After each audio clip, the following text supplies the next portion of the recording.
என்னோட வாழ்க்கையை மீடியேட்டராக தான் ஆரம்பித்தேன். அந்த காலகட்டத்தில் விஜயகாந்த் சார் 82ல் பார்க்குறேன், சாரை வந்து 85ல் பார்த்தேன். நான் சாரை பார்க்கும்போது மலையாளமும் தமிழும் கலந்து பேசுவேன். அப்போ நீ மலையாளியா தமிழ்நாடா அப்படின்னு கேட்டார் அவர்.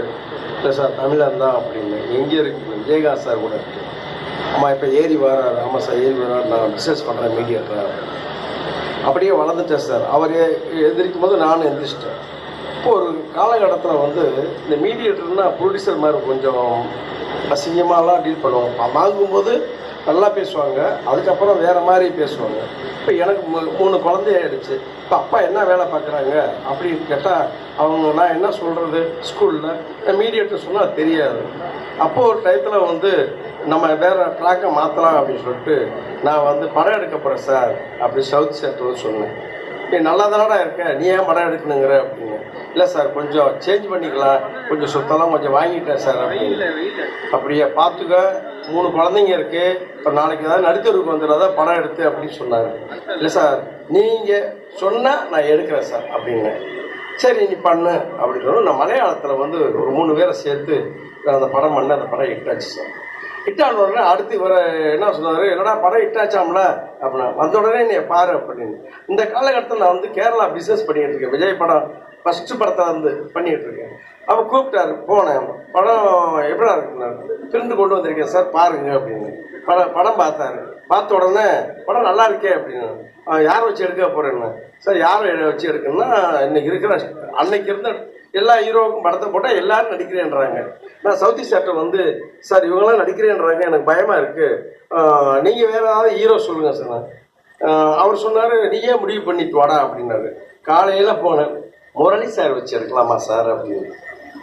அப்படியே என்ன சொல்கிறேன் அப்படின்னு. இல்லை சார் அந்த கேரக்டர் இவர் நல்லா இருப்பார் சார், நான் எடுக்கிறேன் சார்.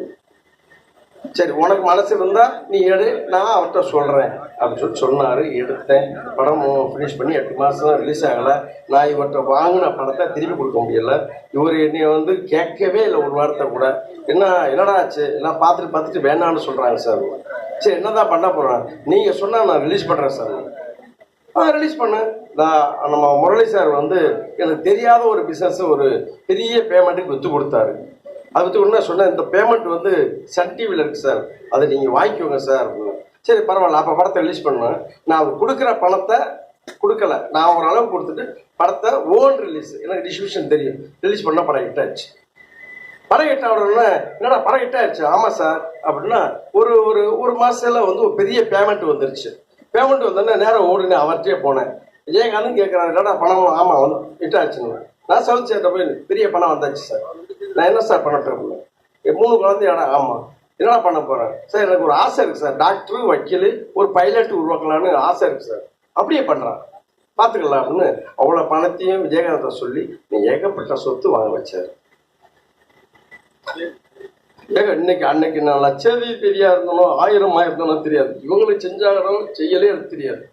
என்னை ஒரு கோடீஸ்வரனா என்னை நிறுத்தி பார்த்தார் அந்த மகான். இறந்த அன்னைக்கு நான் சத்தியமா சொல்றேன், நான் ஒரு 4-5 வருஷத்துக்கு முன்னாடி தண்ணி போட்டேன். அன்னைக்கு தண்ணி போட்டு நான் என் உயரத்தை வச்சு என்னைய மதிச்சு எனக்கு இவ்வளவு பேமெண்ட் அள்ளி கொடுத்து விஜயகாந்த் படம் எடுக்கிறதுக்கும் அள்ளி கொடுத்தாரு.